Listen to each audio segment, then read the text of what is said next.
Sometimes the person who saves your life is the one who needed saving just as much. On a frozen Wyoming back road at sundown, a woman pulled her truck alongside a lone mountain man and whispered words that changed everything. "I'm gonna die tonight." Jack Cordell had been alone in these mountains for 15 years, running from a past he couldn't forget. But when he saw the fear in her eyes and heard the tremble in her voice, he made a promise. "Not while I'm here to protect you." He didn't know that the men hunting her were tied to the very demons he'd been hiding from. And he didn't know why she chose to stop him on that empty road. What he would discover in the hours ahead would force them both to face the truth they'd been running from.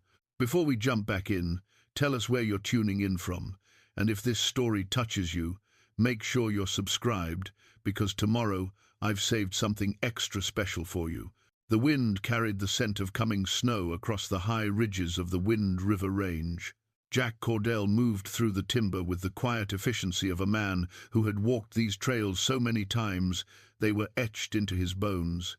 His boots crunched softly on frozen ground, his breath forming small clouds in the late afternoon air. He carried a string of rabbit snares over one shoulder and a worn canvas pack on his back. 53 years old, weathered by altitude and solitude, he looked like part of the landscape itself. 15 years he'd been up here. 15 years since he'd walked away from everything and everyone he'd ever known. The cabin he'd built sat in a hollow between two ridges, invisible from any road or trail unless you knew exactly where to look. That was the point. He'd chosen this place for its remoteness, for the certainty that the world would leave him alone if he left it alone first. His routine was simple, predictable, comforting in its monotony. Rise before dawn, check the trapline, hunt or fish depending on the season, chop wood, haul water from the spring, maintain the cabin against the elements. In winter, the work doubled. The cold demanded respect, demanded preparation, demanded constant vigilance. One mistake up here could be your last. He'd made his mistakes long ago, down in the world of men and missions and choices that haunted you forever. Up here, the only choices were immediate and clear. Set the trap or go hungry. Split the wood or freeze. Simple mathematics of survival, with no room for the ghosts that had driven him into these mountains. Jack paused at the edge of a clearing, studying the sky. The light was fading fast, turning the snow-covered peaks to gold and then to shadow. Another hour and full dark would settle over the range. He needed to get back to the cabin, stoke the fire, prepare for what looked like a serious storm moving in from the west.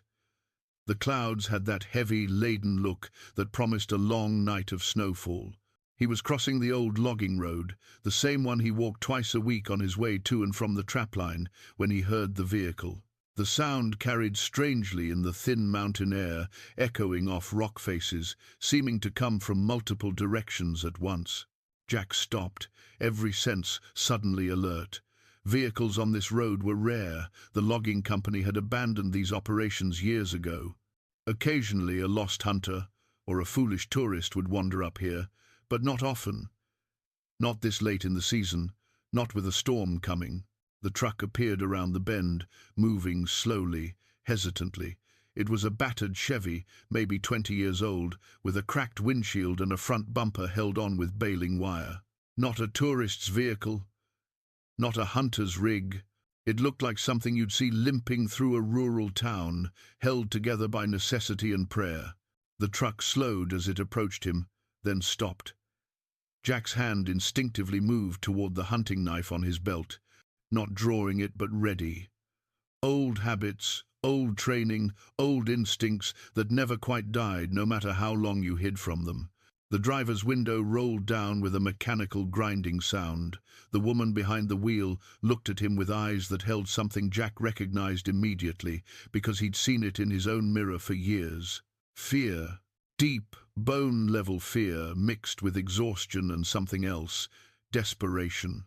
She was younger than him, maybe late 30s, with dark hair pulled back in a ponytail that had come half undone. Her face was pale, her lips slightly blue from cold.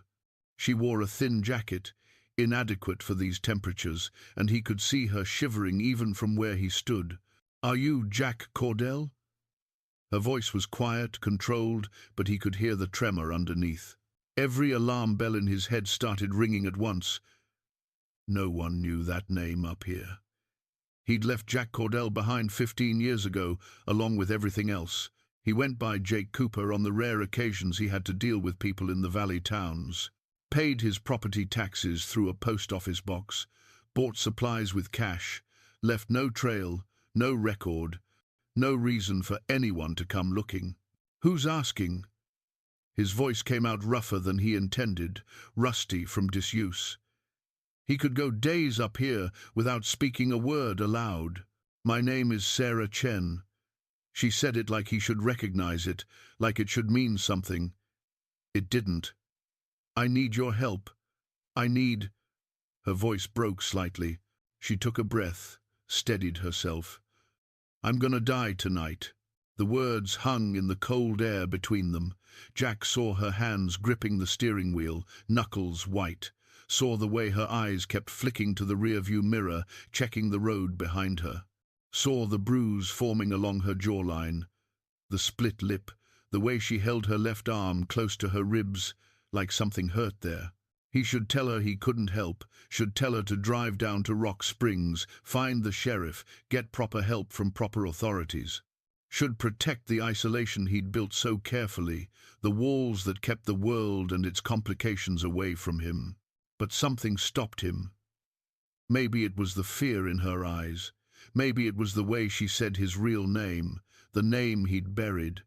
Maybe it was just that he was tired of being alone, even if he'd never admitted it to himself. "Ma'am, I think you need to—" "They're coming." She cut him off, urgent now. "They're maybe an hour behind me, maybe less. I tried to lose them, but they're professional. They'll find me. And when they do—" She stopped, swallowed hard. "Please, I know who you are. I know who you were. James Corrigan, Ghost, Delta Force. I know everything." The name hit him like a physical blow. James Corrigan. He hadn't heard it spoken aloud in 15 years. Ghost. His call sign, earned through dozens of missions in a dozen countries. Operations that officially never happened, work that required a particular kind of man willing to do a particular kind of necessary evil. "I don't know what you're talking about." The denial was automatic, protective, worthless. "Yes, you do."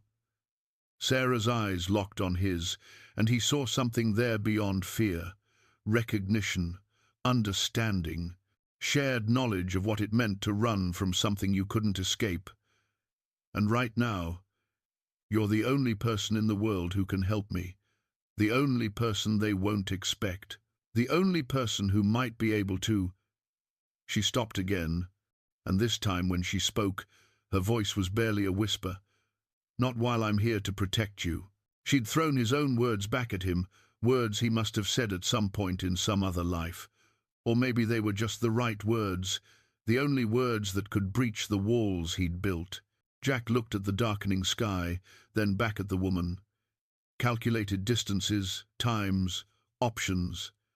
An hour head start, maybe less. Professional pursuers. That meant training, resources, determination. That meant they'd keep coming no matter what. And if they knew to look for Jack Cordell in these mountains, they knew more than they should. Which meant someone had talked, someone had broken security, someone had violated protocols that should have kept his location buried forever.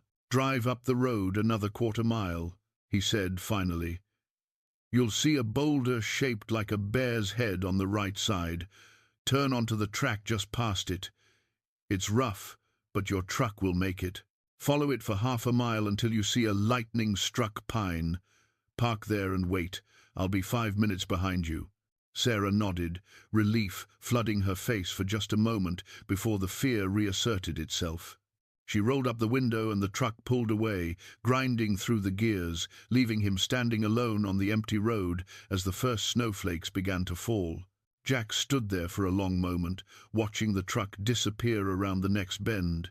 He was thinking about the life he'd built in these mountains, the peace he'd found, or at least the absence of war. The quiet that had slowly, gradually begun to feel less like punishment and more like sanctuary. And he was thinking about the woman's eyes, and the way she'd known his real name, and the fear that reminded him of another time, another life, when fear was a tool you used, and a burden you carried, and a price you paid for the things you had to do.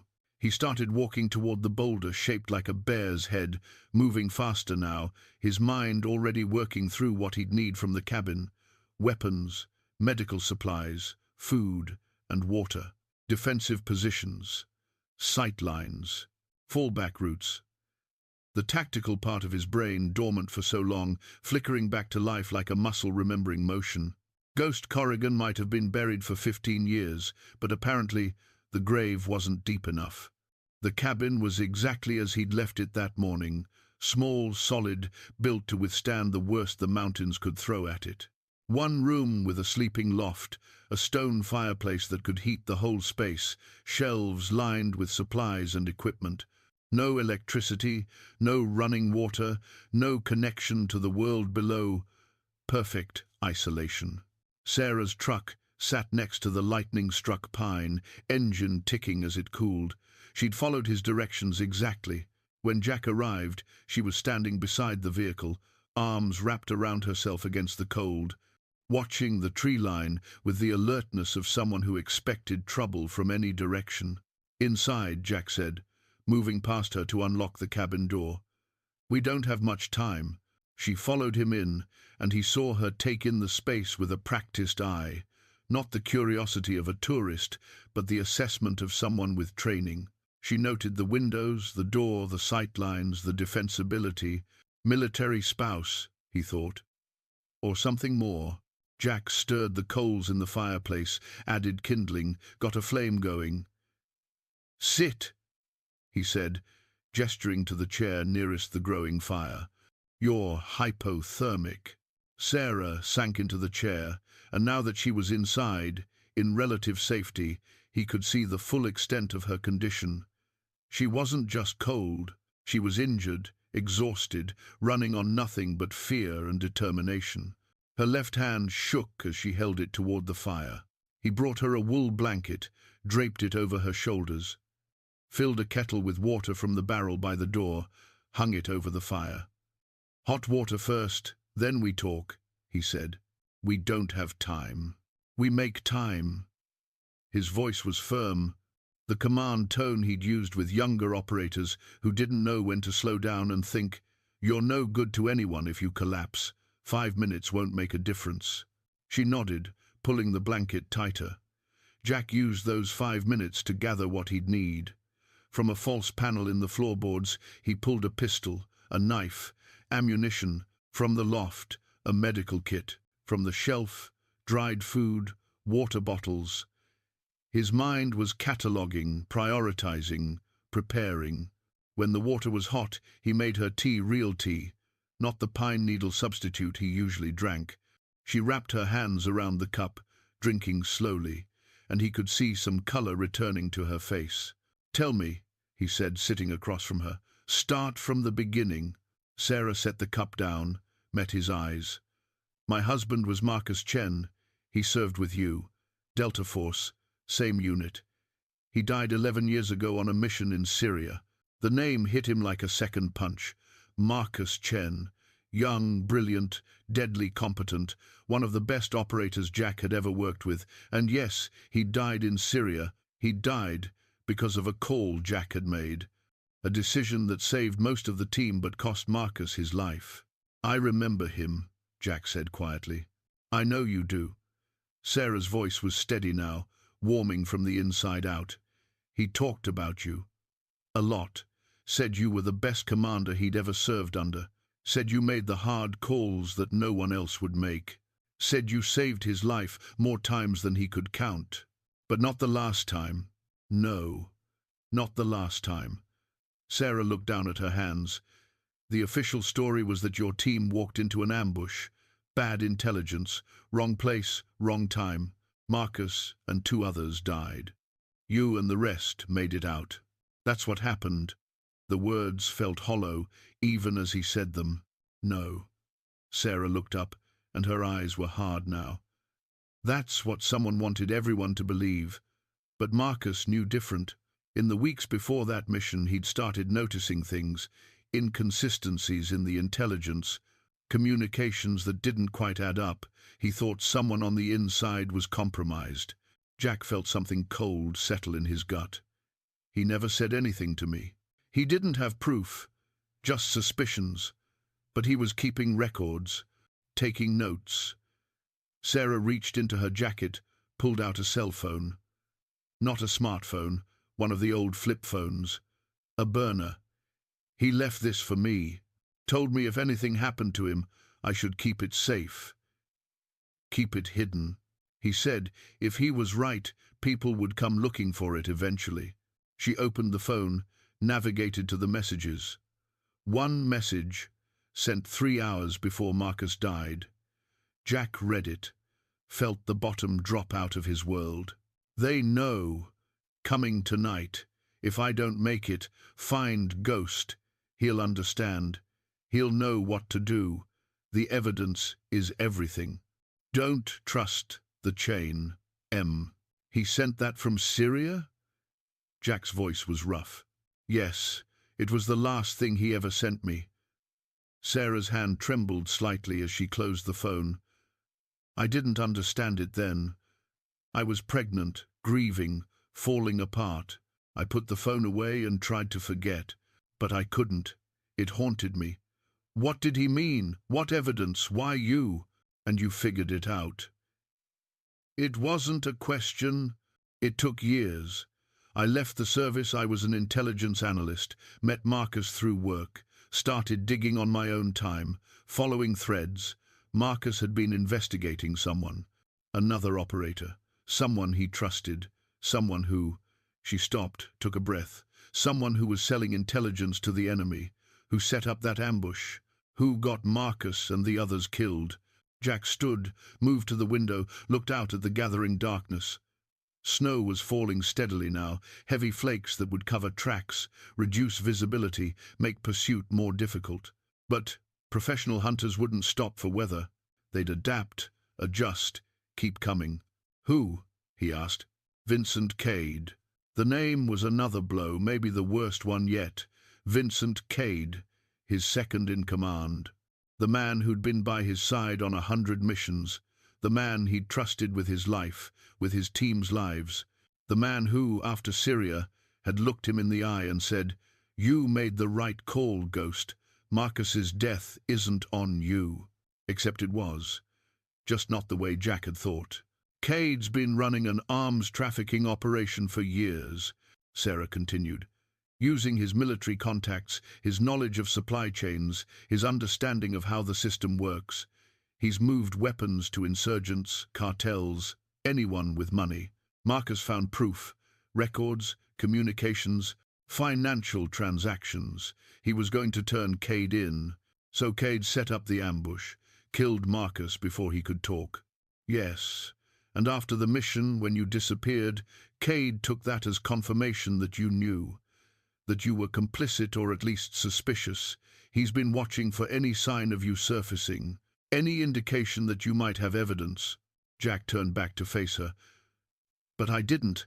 I left because I couldn't live with the guilt. I thought Marcus died because I made a bad call. That's what Cade wanted you to think. That's what he wanted everyone to think. Sarah stood, gored, still, wrapped in the blanket. Marcus left evidence with me, encrypted files on a drive. I've had it for 11 years, hidden, waiting to understand what it meant. 2 weeks ago, I figured it out, broke the encryption, saw everything, and Cade found out. Someone must have been monitoring me. Maybe they always were, waiting to see if I'd ever access the files. The moment I did, they came. She touched her bruised jaw. I barely got away. They killed my neighbor, thinking it was me. I grabbed what I could and ran. I've been running for 2 weeks, staying ahead of them by hours, sometimes minutes. Why didn't you go to the authorities? Because Cade has contacts everywhere. Military, law enforcement, intelligence agencies. I don't know who's compromised and who isn't. The only person Marcus told me to trust was you. So I found you. Took me months of searching, cross-referencing property records, utility accounts, tracking patterns. But I found you. Jack moved to the door, peered out through a gap in the shutters. Nothing yet, but they'd come. Cade would come. The man he'd once called brother. The man who'd betrayed everything they stood for. The man who'd let him live with false guilt for 15 years. How many? I've counted at least 6 different men over the past 2 weeks. Could be more. They're professionals, former military, probably contractors Cade hired. And Cade himself, I don't know if he's with them, but he'll be directing them. He knows how you think, Jack. He trained with you, fought beside you. He knows your patterns, your tactics. Jack turned back to her. Where's the evidence now? Sarah pulled a small USB drive from a pocket inside her jacket. Everything's on here. Marcus's original files, my decryption keys, additional investigation I've done over the years. Enough to bring Cade down and expose everyone working with him. Then we need to get it somewhere safe. Somewhere that if we don't make it... I've set up a dead man switch, Sarah interrupted. If I don't check in every 12 hours, the files automatically upload to multiple news organizations and law enforcement agencies. I last checked in 3 hours ago. Which means 110 C, 9 hours until the world knows. Jack nodded slowly. So Cade has a deadline. He needs to get to you, get that drive, before morning. Yes, and he needs to eliminate me, because I'm a witness now. I know the truth. Yes. Jack looked at this woman, this stranger who wasn't really a stranger, who carried the weight of his past and her own grief, and a piece of evidence that would topple an empire built on betrayal and blood. She'd come to him because a dead man had trusted him. Because Marcus Chen, in his final message, had believed that Ghost Corrigan would do the right thing. From outside, faint but clear, came the sound of engines, multiple vehicles moving slowly up the mountain road. Cade's men arriving exactly when expected. Jack met Sarah's eyes. "Not while I'm here to protect you," he said again, and this time he meant it with everything he had. He moved to the weapons cache, started pulling out what they'd need. Sarah stood, dropped the blanket, and he saw her transform from exhausted fugitive to something harder, more focused. She'd been running for 2 weeks, but she wasn't helpless. She knew what was coming. "Tell me the defensive plan," she said. Jack smiled grimly. It was a small smile, but the first real one he'd made in years. "Welcome to the worst night of your life," he said, "and maybe the last one, but if we're going out, we're taking some of them with us." The engines grew louder, echoing through the valley. The storm intensified, wind howling through the trees. And inside the small cabin, 2 people who'd been running from their pasts, prepared to make a stand that would define their futures. If they had futures at all. The first shots were probing fire, testing their response. Rounds punched through the cabin walls, thudding into the log walls with the heavy impact of high-powered rifles. Not trying to hit them yet, just establishing that they could. Psychological warfare. Let the targets know they're boxed in, vulnerable, outgunned. Jack didn't return fire.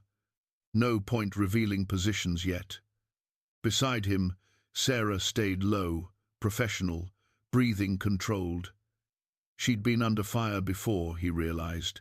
Maybe not like this, but enough to know how to handle it. 8 shooters confirmed, she said quietly, tracking muzzle flashes through her scope. 4 east, 2 south, 2 west. North is clear. North is sheer cliff. They know we can't run that way. Jack counted seconds in his head.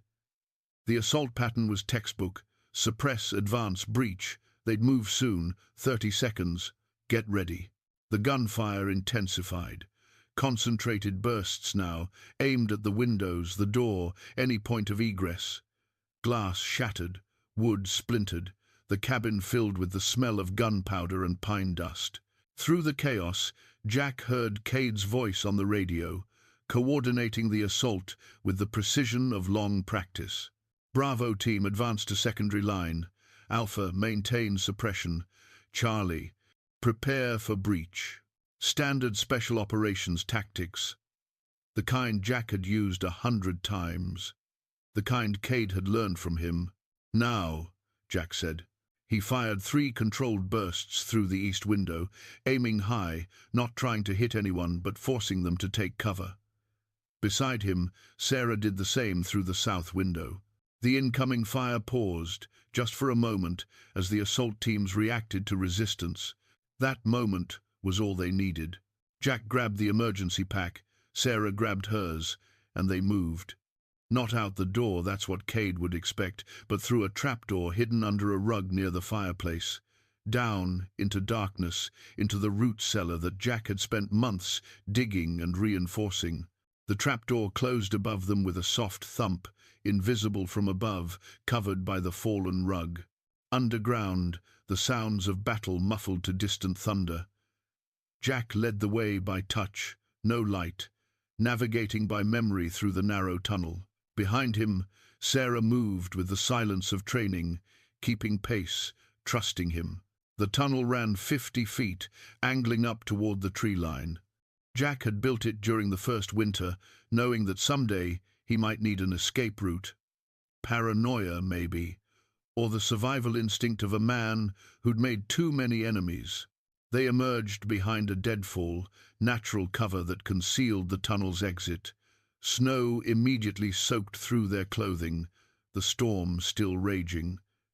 Jack paused, listening. Above them, at the cabin, the assault had intensified. Flashbangs, the distinctive thump of breaching charges, the organized chaos of a dynamic entry. "They're in," Sarah whispered. "Good. Let them think we're dead or captured." Jack oriented himself, then pointed. "This way. 50 meters to the overwatch position." They moved through the storm, using the weather as cover. Jack's knowledge of the terrain paid off. Even in darkness, even in driving snow, he knew where to step, where the ground was solid, where the footing was treacherous. Sarah followed close, learning the path as they went. The overwatch position was a natural rock formation, 3 large boulders that formed a shelter from wind and provided a commanding view of the cabin below. Jack had prepared it years ago, stashed supplies, cleared sightlines. Now it would serve as their fortress. They settled in, breathing hard from the sprint through snow. Below, lights moved through the cabin.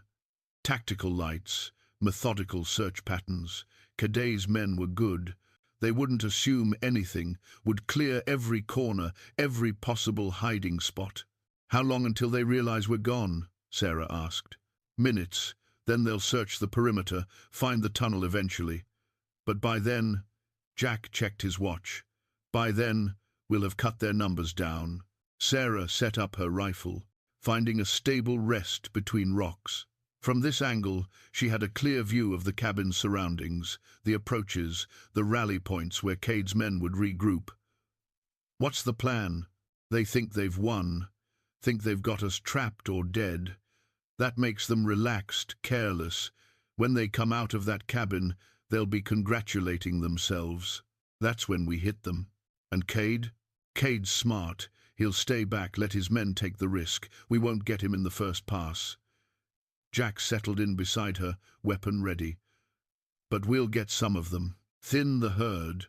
Make him worry." They waited. Below, the search continued. Jack could imagine the confusion when they found the trapdoor, the tunnel, the empty exit. Cade would understand immediately what had happened. Would know that Ghost Corrigan was still playing the game, still using terrain and tactics to level an uneven field. "Movement," Sarah said. 3 men, coming out, southeast corner." Jack saw them. Relaxed postures, weapons lowered. One was talking into a radio, probably reporting the cabin clear. They moved toward the vehicles, probably planning to set up a command post, coordinate the expanded search. "Wait for my shot," Jack said. "Then take the one on the right." Sarah's breathing slowed, steadied. Sniper's breath, the calm before action. Ready. Jack aimed, not at the men, but at the radio antenna on the nearest vehicle. The shot was calculated, precise, the kind of marksmanship that came from endless practice and natural talent. He squeezed the trigger. The antenna exploded. The three men dove for cover, professional reactions to unexpected fire. But they were looking the wrong direction, thinking the shot came from the cabin. Sarah fired, her round taking the rightmost man in the leg. Not lethal, Jack had been clear about that, but incapacitating. The man went down hard. The other two returned fire, but they were shooting at shadows, at the wrong target. Jack fired again, another non-lethal hit, and the second man fell. The third made it to cover behind the vehicle, shouting into his radio, calling for backup. Below, chaos erupted. Men poured out of the cabin, taking up defensive positions, scanning for threats. But they were looking down the mountain, expecting an external attack, not thinking about the high ground behind them. "Reposition," Jack said. 50 meters east. Move slow. Stay quiet." They displaced, moving before return fire could find them. Another tactical principle: shoot and move, never stay in one place. Cade would know to check the high ground eventually, but by then they'd be somewhere else. At the new position, Jack looked at Sarah. Her face was set, determined, but he could see the toll this was taking. Not physical fear, but the weight of it. The understanding that this was kill or be killed, that mercy might be their downfall. "You okay?" he asked. "I have to be."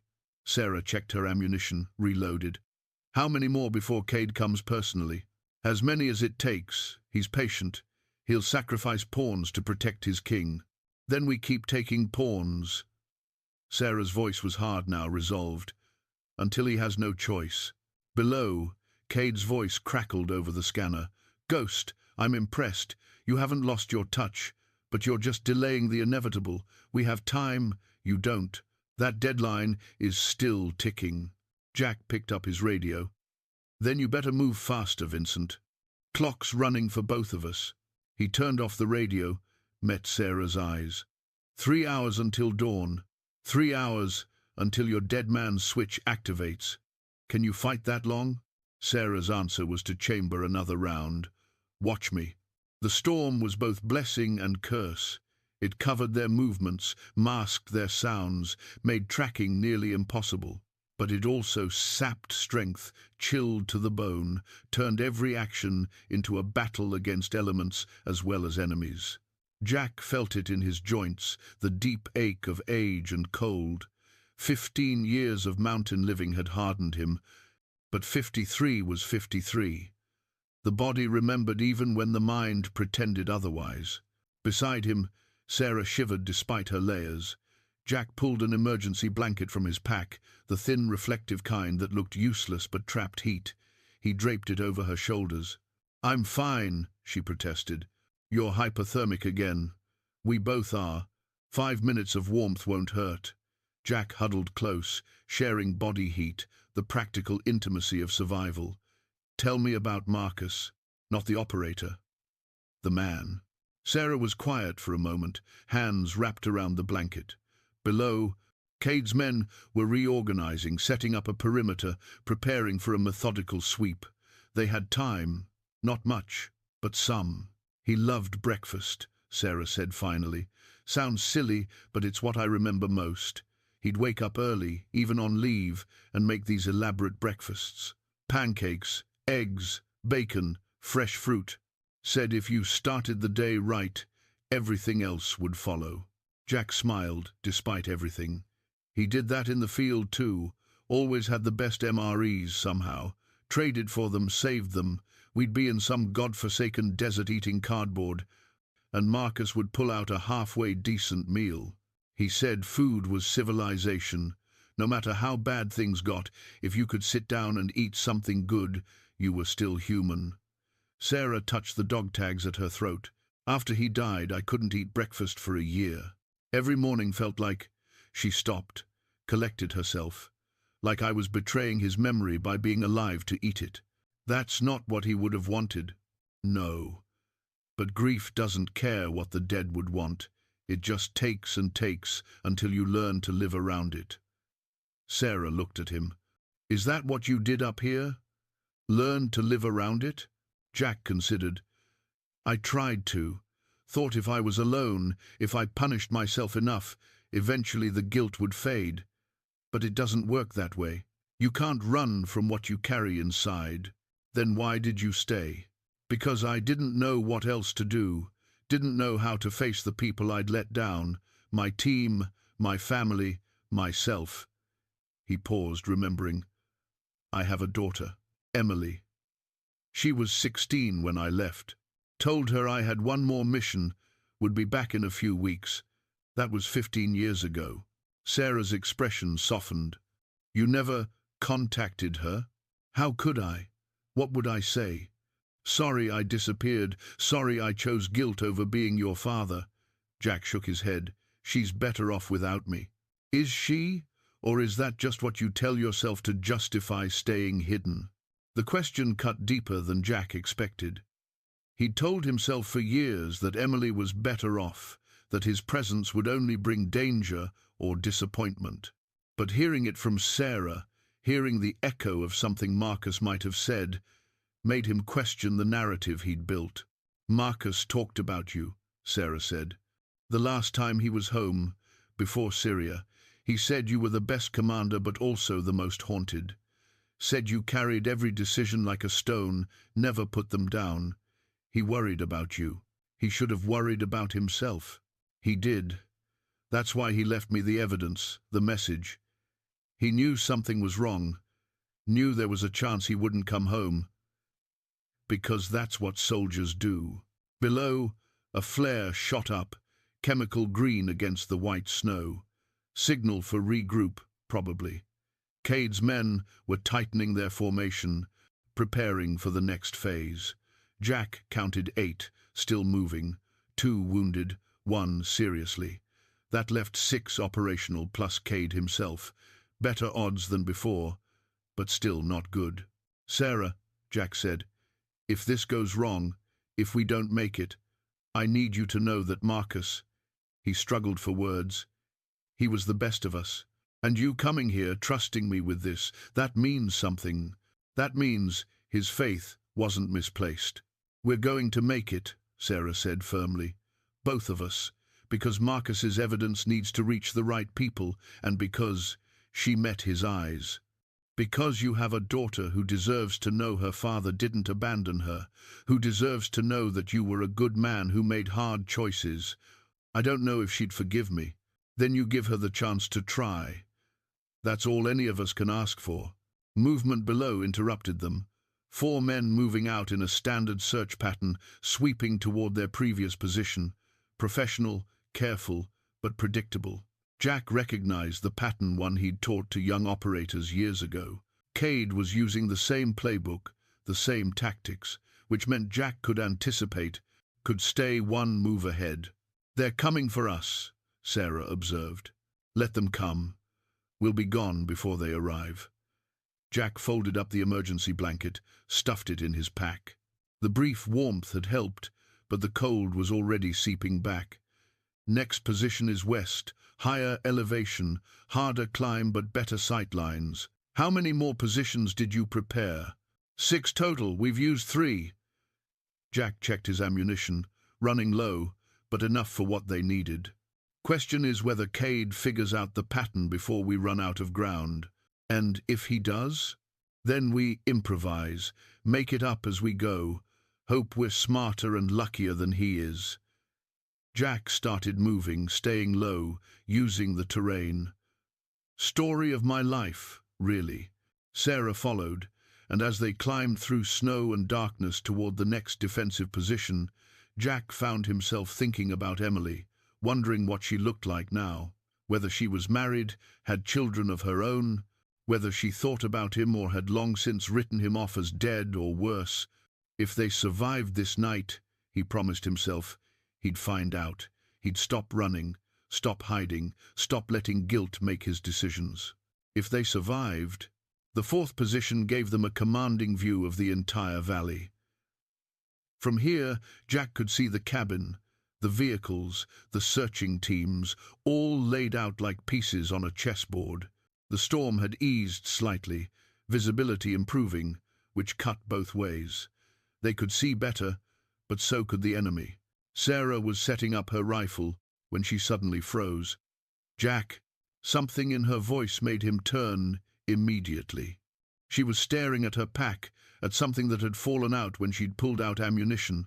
A letter, old, the paper yellowed with age. "What is it?" Sarah picked up the letter with shaking hands. "I'd forgotten. Marcus left this with the evidence drive. I found it when I broke the encryption. But everything happened so fast. Jack, you need to read this." He took the letter, unfolded it carefully.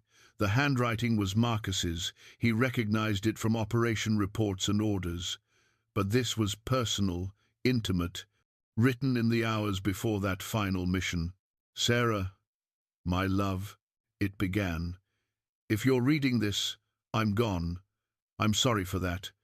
Sorry for leaving you alone. But there are things you need to know, things I couldn't tell you while I was alive, because knowing them would put you in danger." Jack's hands tightened on the paper as he read.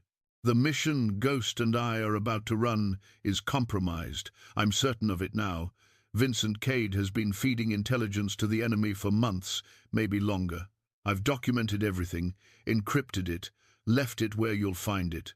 But that's not the whole truth. The reason I know about Cade is because I was recruited to help expose him, not by our command, not by official channels, by Ghost himself. 3 months ago, Ghost came to me privately, told me he'd started noticing inconsistencies in our intelligence, operations that went wrong in ways that shouldn't have. He suspected a mole but couldn't prove it, couldn't trust the chain of command because he didn't know how high the corruption went. He asked me to help him investigate. I said yes. We worked in secret, gathering evidence, building a case.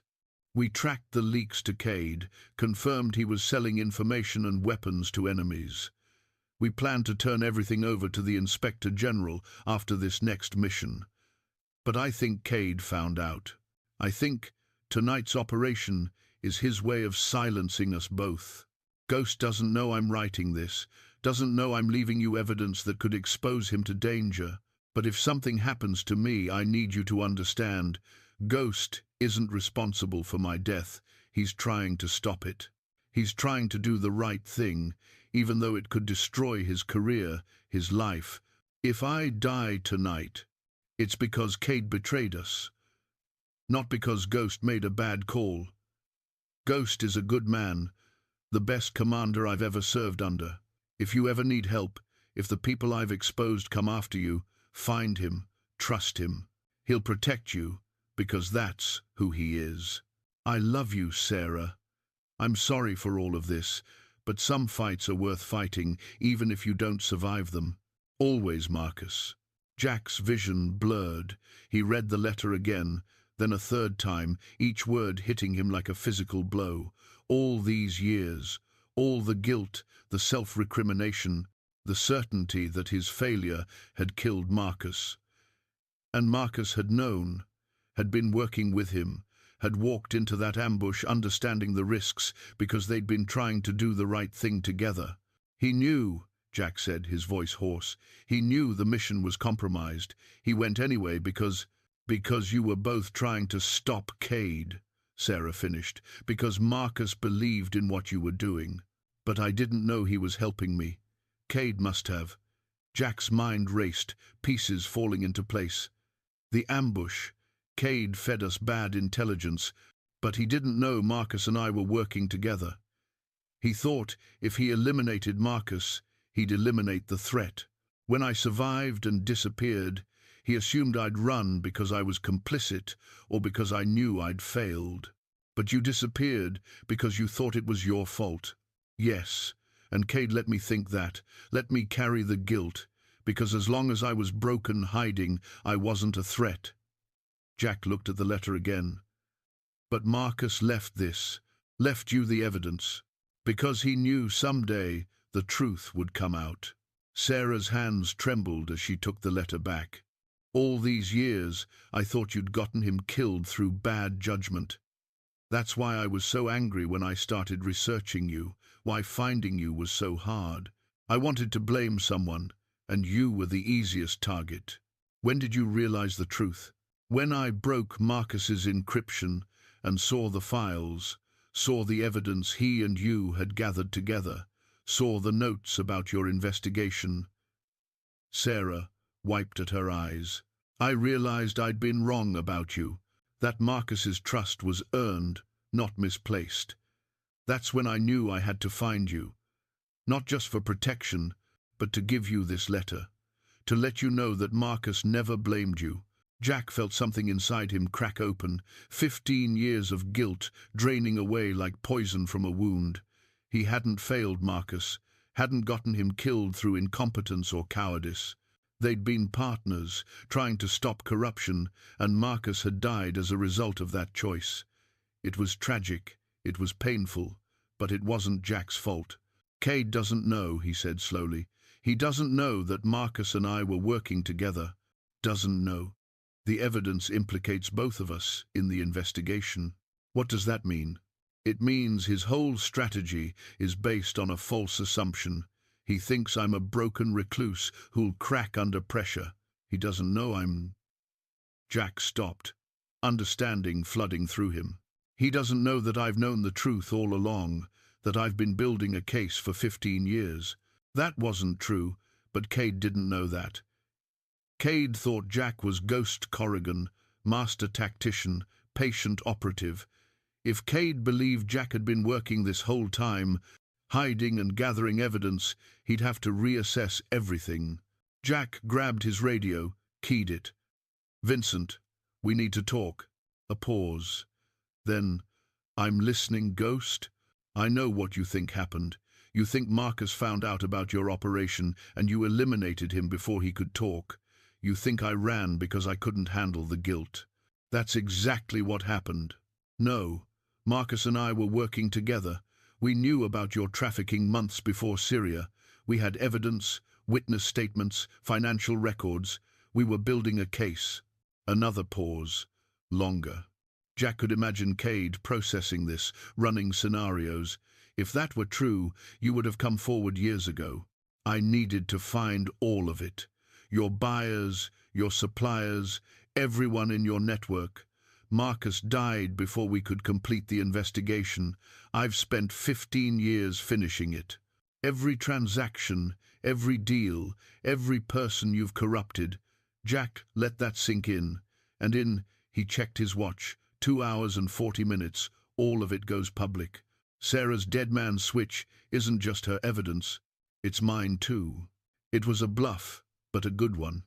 Cade couldn't know for certain what evidence Jack had or didn't have, and the threat of exposure from multiple sources would force him to recalculate. The radio stayed silent for a long moment. Then, "Am I? You trained with me, Vincent. You know how I think. You know I don't give up, don't forget, don't forgive. You really think I spent 15 years hiding in these mountains doing nothing?" Jack's voice was cold now, certain. "I let you think you'd won, let you think I was broken. But I was watching, waiting, building the case that will destroy everything you've built." More silence. Jack could almost hear the gears turning in Cade's mind. Doubt was a powerful weapon. Once planted, it grew. Finally, "Even if that's true, you both die tonight. The evidence dies with you. That's what you think. But dead man switches are dead man switches for a reason, Vincent. Kill us, and you guarantee your exposure. Let us live, and maybe we can make a deal." "What kind of deal?" "The kind where you walk away right now, disappear like I did, take what you can carry and run. Because come dawn, there's nowhere safe for you. Not here, not anywhere."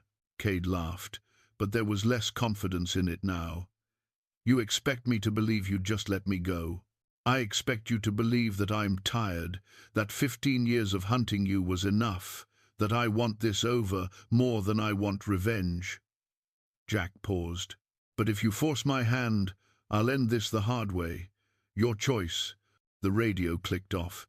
Sarah looked at Jack with wide eyes. Was any of that true? The part about Marcus and me working together? The rest? He smiled grimly. Sometimes the best weapon is the enemy's imagination. Let Cade wonder what's real and what's not. Will he run? No. He's too far in, too invested, but he'll be cautious now, uncertain. And that gives us an advantage. Jack checked his weapon. He'll come personally now. Won't trust his men to handle this. And when he does, we end it." Sarah finished. Jack nodded. "We end it." The change in Cade's approach was immediate and obvious. The searching teams pulled back, consolidated. No more scattered patrols or predictable patterns. They formed a tight defensive perimeter around the vehicles, weapons outward, watching the darkness with the wariness of men who suddenly realized they might be the ones being hunted. Jack watched through borrowed binoculars, reading the body language, the tactical adjustments. He bought it, at least partially. He's not sure what we have, so he's going defensive. How long will that last? Not long. He's on a deadline, same as us. Eventually, he'll have to make a move. Jack lowered the binoculars. But it gives us time to prepare. From his pack, Jack pulled items he hadn't touched in 15 years. His old tactical vest, the one with the Delta Force patch still sewn to the chest. The patch was faded, the edges frayed, but the distinctive arrowhead design was clear. He looked at it for a long moment, remembering the man who'd worn it, the operator called Ghost, who'd led men into impossible situations and brought most of them home. "You kept it," Sarah said softly. "Couldn't throw it away. Couldn't wear it either.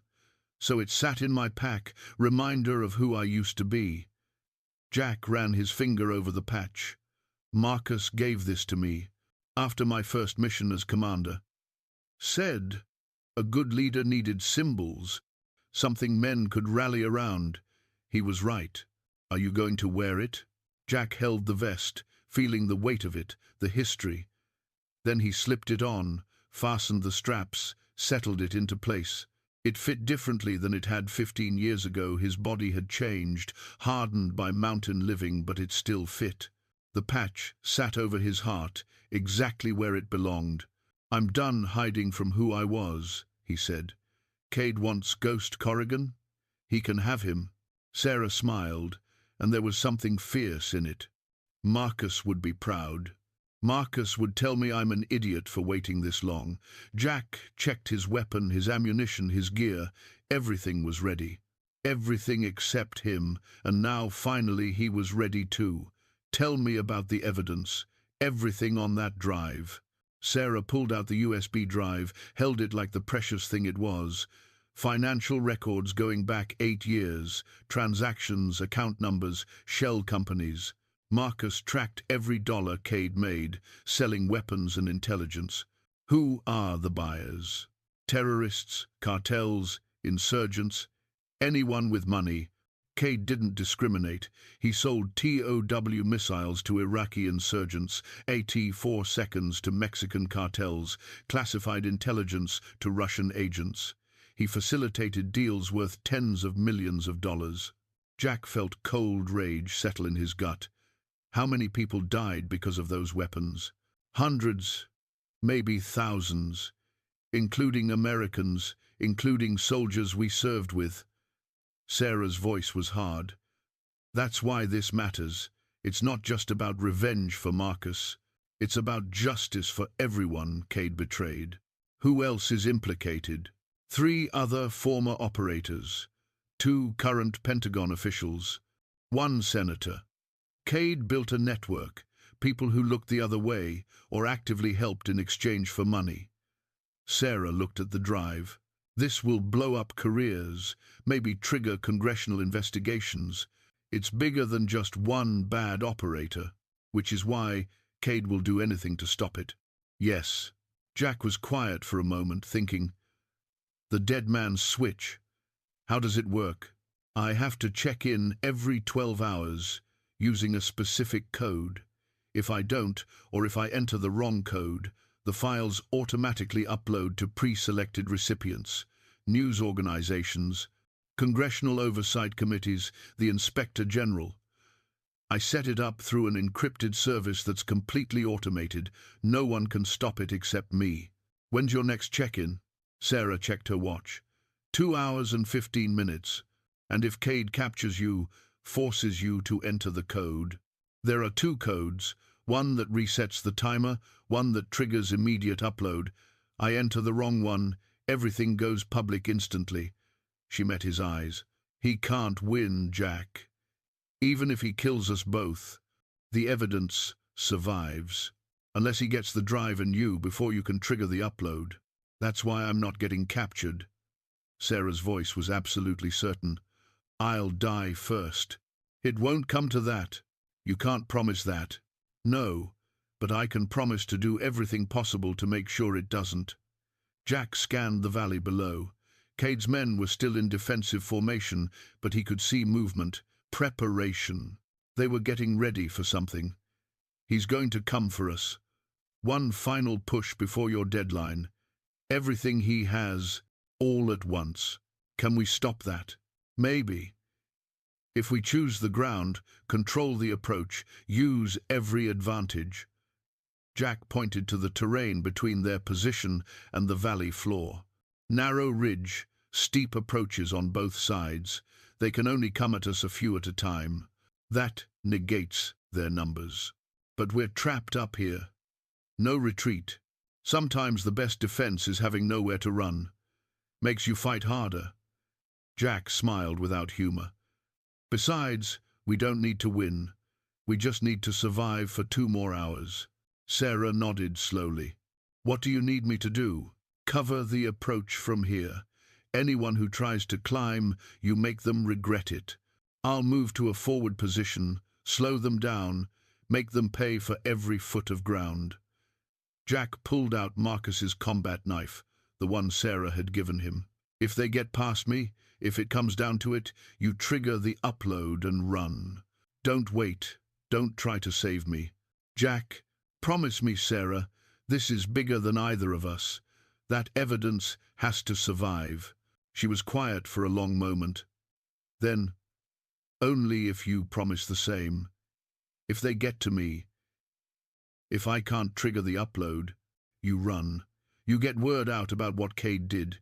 You tell people about Marcus, about what we tried to do. Jack didn't want to make that promise, didn't want to imagine leaving her behind. But she was right. Someone had to survive to tell the story. I promise, he said. They shook hands on it, a formal agreement between warriors. If you need me to fall back, pop red smoke. If you're in immediate danger, flare. I'll come running. And if you need me, I'll use hand signals if I can see you. If not, Jack tapped his radio. Keep channel 3 open. Quick bursts only. Cade's probably monitoring, but in an emergency, communication is worth the risk.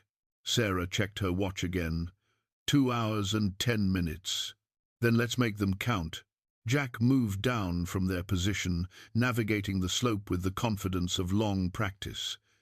He could hear Sarah settling in above him, finding stable firing positions, preparing her sight picture. Good, she knew what she was doing. The forward position was a cluster of rocks, about halfway between the high ground and the valley floor. Defensible, with good cover, but exposed enough that Cade's men would think it was a mistake. They'd commit to the assault, thinking they could overrun a lone defender, and maybe they could. But they'd pay for it. Jack set up his rifle, arranged his ammunition and grenades within easy reach. From here, he could see the entire approach.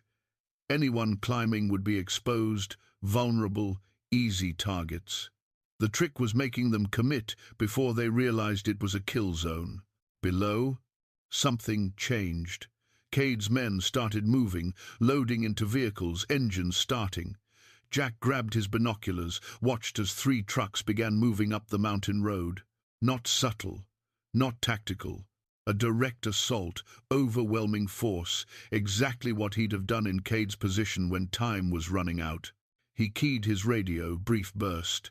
Sarah, 3 vehicles inbound, estimate 15 men. They're coming hard. Her voice crackled back.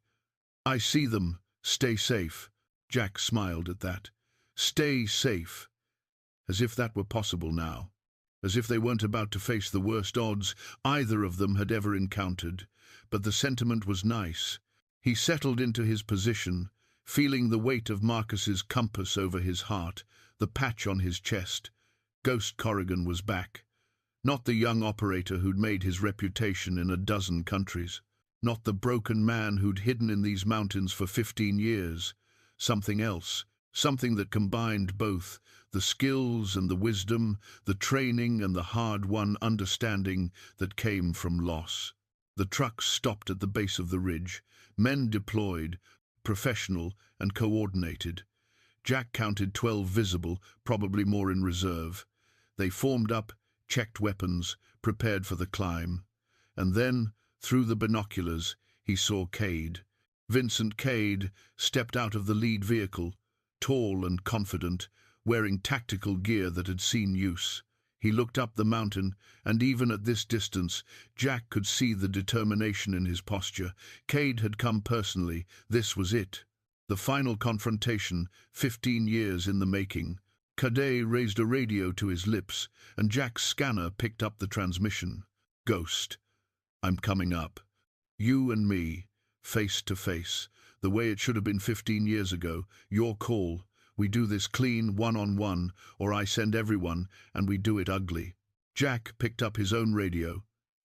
You think I'm fool enough to believe you'll honor that? I think you're desperate enough to try anything. And I think you know that if we go the ugly route, Sarah dies along with you. But if it's just us, maybe she walks away. A pause. I'm not asking for your surrender, Ghost. I'm asking for a fair fight. The warrior's way. What do you say? Jack looked up the slope, toward where Sarah was hidden. Looked at the men forming up for assault, looked at his watch. 2 hours and 5 minutes until the deadline. Cade was gambling that Jack's sense of honor would override his tactical judgment. That Ghost Corrigan would choose a fair fight over a smart one, and the hell of it was. Cade was right. Come ahead, Vincent, Jack said into the radio. Just you. We'll settle this like we should have long ago. Alone? Unarmed? Armed. I'm not that stupid. But one-on-one. No backup. No interference. Jack paused. Unless you're afraid you can't take an old man. Cade laughed. See you in 5 minutes, Ghost. Try not to die before I get there.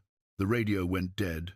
Jack watched as Cade said something to his men, then started climbing alone, true to his word.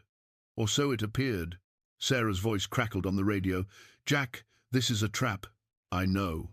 Then why? Because it's also an opportunity. Trust me. He hoped he wasn't wrong. The fight turned brutal, desperate.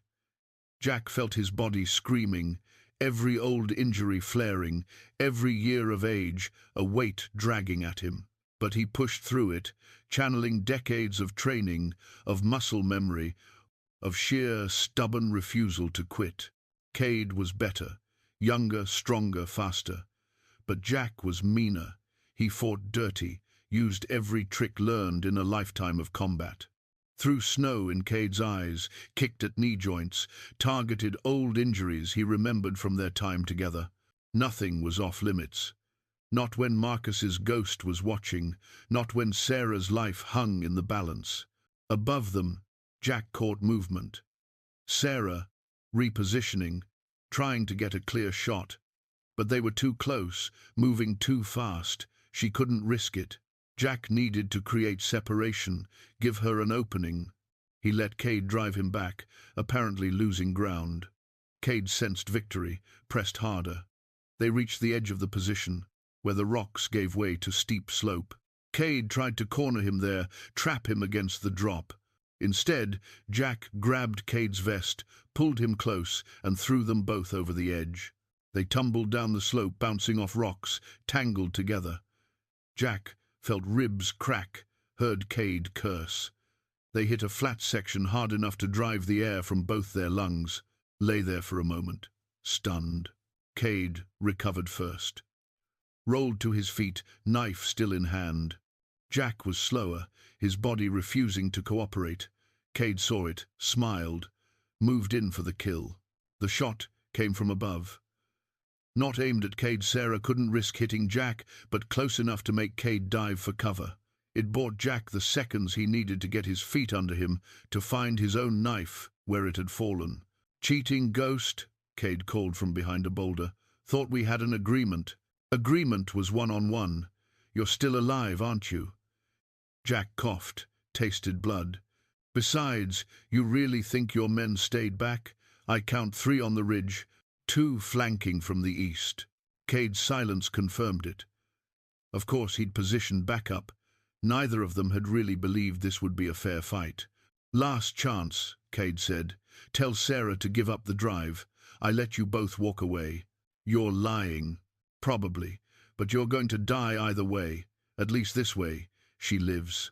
Jack looked up the slope toward where Sarah was hidden, looked at his watch. 1 hour and 50 minutes. So close. If he could just hold out a little longer, get to the deadline, everything would be worth it. He thought about Emily, about the daughter he hadn't seen in 15 years, about the chance to make things right that he'd finally earned, about how Sarah had given him back his identity, his purpose, his understanding of who he really was. "I'm not dying today," Jack said. "Neither is she." He charged, ignoring his body's protests, ignoring the logical voice that said this was suicide, caught Cade by surprise with the sudden aggression. They went down together, rolling, stabbing, desperately trying to find the killing blow. Jack felt Cade's blade slice across his side, deep and painful. Felt his own blade score Cade's shoulder, blood mixed with snow, red on white, beautiful and terrible. Then Sarah's voice sharp on the radio. "Jack, they're moving, all of them, coming for us." Cade laughed beneath him. "Told you, one way or another this ends." Jack looked down at the man he'd once called brother. Saw no remorse there, no regret. Just determination and greed, and the hollow victory of someone who'd traded honor for profit. He could kill Cadet now, drive Marcus's knife home, end this personal fight. But Cadet's men would still come. Sarah would still be in danger, and the evidence would die with them if they didn't survive the next 2 hours. Jack made his choice. He pulled back, drove his fist into Cade's temple, stunning him. Then he was up and running, scrambling back up the slope towards Sarah's position. Behind him, Cade groaned, tried to rise. A shot rang out. Not from Sarah, from one of Cade's men on the ridge. The round hit rock inches from Jack's head, spraying fragments. He dove, rolled, kept moving. More shots. A barrage now. They'd given up pretense. This was all-out assault. He reached Sarah's position, breathing hard, bleeding, barely conscious. She grabbed him, pulled him into cover. "You're hit." "I'll live." How long? 1 hour, 45 minutes. She was already firing, controlled bursts at targets Jack couldn't see. "They're coming from 3 sides. We can't hold here." Then we fall back. Final position. The one I've been saving. Jack forced himself to his feet. "Can you move? Can you?" They shared a bloody smile. Then they were moving again, Sarah providing covering fire, Jack leading the way to the last defensive position he'd prepared. The one that was either their salvation or their grave. Behind them, Cade's voice echoed across the valley. "You can't run forever, Ghost. I'm coming, and this time one of us doesn't walk away." The final position was a cave, partially collapsed, invisible unless you knew exactly where to look.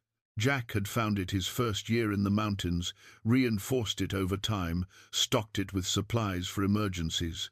It had one entrance, solid rock walls, and a narrow chimney that provided ventilation and, if necessary, a last, desperate escape route.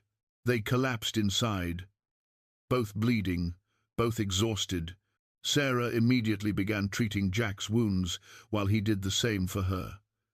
The work was mechanical, practiced, something to focus on while they caught their breath and assessed their situation. "How bad?" she asked, pressing gauze to his side. "I've had worse." He hadn't really, but saying so felt important. "You? Bruised, cut, nothing critical." She checked her watch. 1 hour, 30 minutes. Outside, they could hear Cade's men searching, methodical, professional, closing in. Eventually they'd find the cave. Eventually there'd be a final confrontation. But for now, this moment, they were safe. Jack pulled out Marcus's compass, held it. The brass caught what little light filtered through the cave entrance, gleaming. "He knew," Jack said quietly. "Marcus knew we might both die trying to stop Cade. He went anyway. He believed some things were worth dying for." Sarah touched the dog tags at her throat. "Honor, justice, doing the right thing, even when it cost everything. I wasted 15 years feeling guilty for his death, should have spent them honoring his sacrifice. You're honoring it now." She met his eyes. "We both are." They heard voices outside, getting closer. Jack checked his weapon, his remaining ammunition. Not enough for a sustained fight, but enough. Sarah did the same, her face set with determination. "If we don't make it," Jack said, "if the deadline passes, it won't. We'll make it. We have to." Sarah's voice was fierce. "Because Marcus's evidence needs to reach the world, because your daughter needs to know you're alive, because we've come too far to quit now." Jack smiled despite everything. That stubborn certainty that things would work out if you just fought hard enough. He was usually right. Usually. The voices grew louder, then faded. The search pattern was moving away from their position, at least temporarily. Jack allowed himself a moment of hope. Maybe they could wait it out. Maybe Cade would run out of time before he ran them down. Then his radio crackled. Cade's voice, tired but determined. "Ghost, I know you can hear me. I'm calling off the search. You win. I'm leaving. You and Sarah can have your victory." Jack and Sarah exchanged glances. It was a trap. Had to be. But what choice did they have? "I don't believe you," Jack said into the radio. "Smart man. You taught me never to give up, never to quit. I learned that lesson well." A pause. "But here's the thing, Ghost. I'm not giving up. I'm changing tactics. I can't find you in time. But I know where Emily lives. Your daughter. She has a house in Bozeman, works as a teacher, has a son named after his grandfather James. Beautiful family." Jack felt ice flood his veins. "You leave them alone. Give me the drive, Ghost. Give me Sarah, or I make a phone call and your family disappears. You know I have the resources. You know I'll do it." Sarah grabbed Jack's arm. "He's bluffing." "No, he's not." Jack had heard that tone before, in operations when Cade was absolutely serious. "He knows where they live, knows their details. He's been tracking them, probably for years, in case I ever surfaced. Then we can't give in. If we give him the drive, he kills us and your family anyway." She was right. Cade was cornered, desperate. There was no deal that ended with anyone but him alive, which meant they had to hold out, had to survive, had to reach the deadline no matter what. 1 hour, 20 minutes, Sarah said, checking her watch again. Outside, Jack heard engines starting, vehicles moving. For a moment he thought Cade really was leaving. Then he understood. Cade was splitting his forces, sending some to Bozeman, keeping enough here to finish the job, covering all contingencies like the professional he'd always been. Jack made a decision. He grabbed Sarah's radio, the one with the dead man's switch code. "Show me how to trigger it." "What?" "No, we wait. We can't wait. If Cade's really sending people after Emily, we need leverage now. We trigger the upload early, remove his incentive to hurt them." Sarah hesitated, then nodded. She showed him the code, the sequence. But if we do this, we lose our insurance. He has no reason to keep us alive. He doesn't have a reason now. This way, at least Marcus's evidence gets out. At least justice happens, even if we don't see it. They looked at each other, two people who'd met hours ago but who'd lived a lifetime in those hours, united by loss and purpose and the ghost of a man they'd both loved. Together? Sarah asked. Together. They entered the code. On Sarah's phone, a confirmation message appeared. Files uploading. 2 minutes to completion. Once done, the evidence would be irreversible, public, devastating. Jack keyed his radio. Vincent, check your email. Check the news. It's over. The evidence is out. Kill us. Kill my family. It doesn't matter. Everyone knows what you did. Silence. Long, terrible silence. Then, you fool, you just signed everyone's death warrant. No, I just took away your power. You're done, Vincent. Come for us if you want. We're not hiding anymore. More silence. Jack counted seconds, waiting for the assault, for the final confrontation. Instead, he heard engines again. This time, moving away, rapidly. Cade was running, trying to salvage what he could before the evidence destroyed him completely. Sarah's phone beeped. Upload complete. She showed Jack the confirmation. It's done. Marcus's evidence, your testimony, everything, it's out there. Jack sank back against the cave wall, suddenly exhausted beyond measure. 15 years of guilt, hours of combat, the weight of everything finally catching up. We made it. We made it. Sarah was crying, he realized. Tears of relief, of grief, of victory. Marcus, we did it. We finished what you started. They sat in the cave as dawn broke outside, as the storm finally cleared, as the world began to react to the evidence now spreading across news networks and government agencies. They sat and breathed and lived, because sometimes that was victory enough. Later, much later, when federal agents arrived to secure the area and take their statements, Jack asked to make a phone call. They gave him a satellite phone. He dialed a number he hadn't called in 15 years but had never forgotten. A woman answered. Older voice, but still familiar. Hello? Emily, Jack said, his voice breaking. It's Dad. I know I don't deserve, I know I left, but I'm alive, and I'm coming home, if you'll let me. Silence on the line. Then, Dad? Disbelief, hope, confusion. Where have you been? Hiding from ghosts, Jack said, looking at Sarah, at Marcus's compass in his hand. But I'm done with that now. I'm ready to be your father again, if it's not too late. More silence. Then, softly, it's never too late to come home. Jack closed his eyes, felt something inside him finally, truly heal. I'm on my way.